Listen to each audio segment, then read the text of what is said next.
अस्सलाम वालेकुम फ्रेंड्स, मैं हूं आपको शुएब अहमद। सब्सक्राइब कीजिए मेरे चैनल को और बेल आइकन दबाइए मेरी वीडियो सबसे पहले देखने के लिए।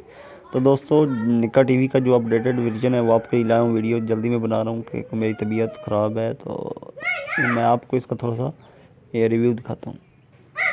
इसमें काफ़ी सारे नए चैनल ऐड हो गए हैं। हम टीवी, जियो सुपर, प्ले, एक्सप्रेस न्यूज़, ड्रामों और मूवीज़ भी हैं इसमें। ये नीचे ऊपर न्यूज़ चैनल जियो सुपर, एक मिनट, हाँ जियो सुपर भी है। हम सितारे, उर्दू वन, BTV, होम, हम टीवी, अब तक, आज न्यूज़ सॉरी यार, बुखार चढ़ा हुआ है। और एक मज़े की इंटरेस्टिंग और चीज़ है, ये फिल्मेजिया भी ऐड है, ठीक है। HD फिल्मेजिया है। 92 न्यूज़ भी इस दफ़ा आया है, ठीक है।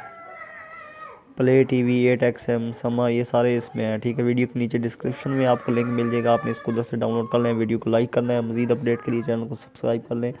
इस ऐप की अपडेट आपको मिलती रहेगी। ये सिर्फ मोबाइल जहज़ की सिम पर वर्किंग और बिल्कुल फ्री वर्किंग, बगैर बैलेंस के आपने इसको यूज़ करना है, जिस तरह पहले आप लोग करते रहते हैं। दोस्तों, वीडियो देखने का शुक्रिया। अल्लाह हाफिज़। पाकिस्तान जिंदाबाद।